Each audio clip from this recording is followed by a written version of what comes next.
Okay, so today I would like us to think about how we start our days. So there's how we start our days, and then maybe there's difference in how we know we could best start our days. So I'm a human like all of us, and there are some days that I start my day well, and there are other days that I start my day doing something that doesn't contribute to my being as fully capable as I could be. So fill in the blank, right? That could be getting up late. It could be turning to social media or who knows what on my phone in the morning. It could be maybe not spending some time being inspired in whatever way that looks like. It could be what we put in our bodies. It could be what else we're feeding our heads. I mean, the list is endless, right? So I just want us to think about how we start our days and then how we could best start our days and see if we can add one more day every week in the best start of our days category. Because there's a mental space that I want to share. Many of you know this, but I think it's so valuable and so appropriate as we're ending our time here together. And it's called The Gap in the Game by Dan Sullivan.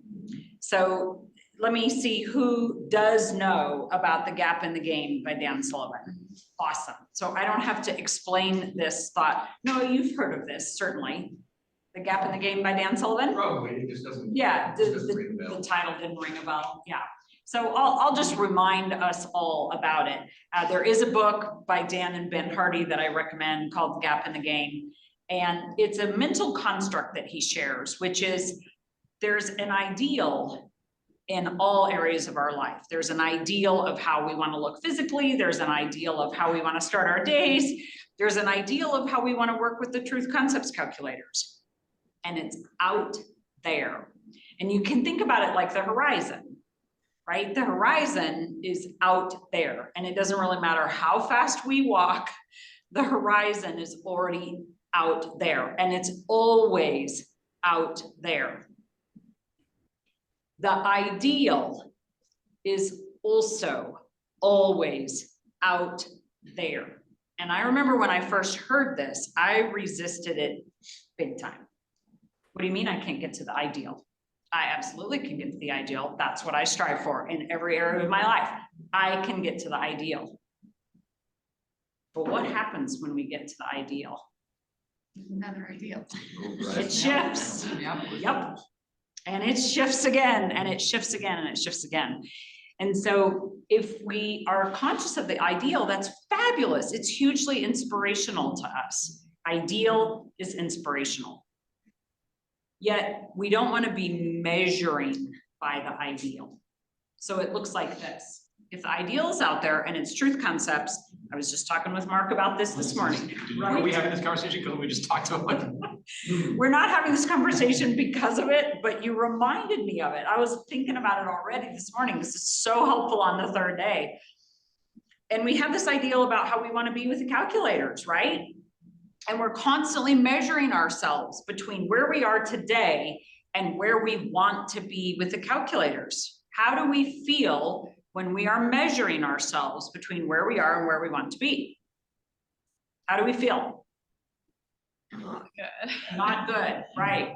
Bad, depressed, frustrated, incapable, lack of confidence.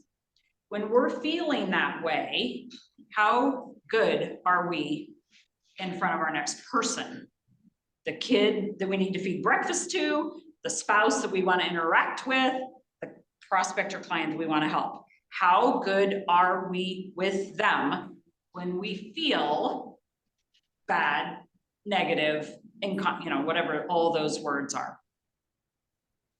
We're not good in front of that person. We're not good in front of ourselves, in front of the mirror either.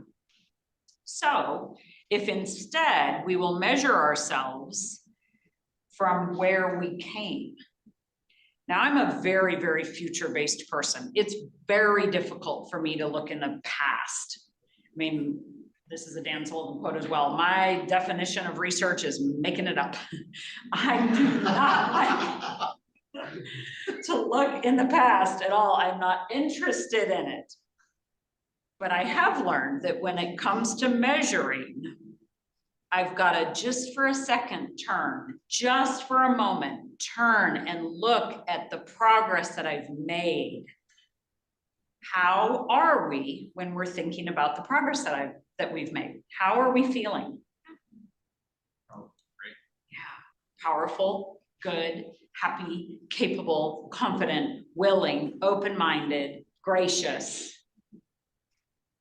So if just for a second, as often as you need, if you'll look at the progress that you've made and measure from the progress, measure from back there to where you are today, then you'll make more progress. And then you measure again, look at the ideal, great for inspiration, then look at the progress that you've made. And the next day, and the next day, always measuring based on that past progress that you've made, right up to the minute sometimes. Then you'll walk into whatever it is that you're dealing with a literal physical countenance of grace and capability and trustworthiness and truth and positivity. And we know we get so much better results with that. So can we all commit to measuring our progress? Yeah, we will do so much better with the calculators and with helping our people and our families and everything else when we are measuring progress. Use the ideal for inspiration, but just understand that it's always moving. So the quote that I have for you today, scribbled on the board, is grace and truth are potent beyond all other means and methods. And this did not come from me. Jason was kind enough yesterday to ask if joy can be an act of defiance was Kim Butler. And yes, but this is from Mary Baker Eddy. Grace and truth are potent beyond all other means and methods.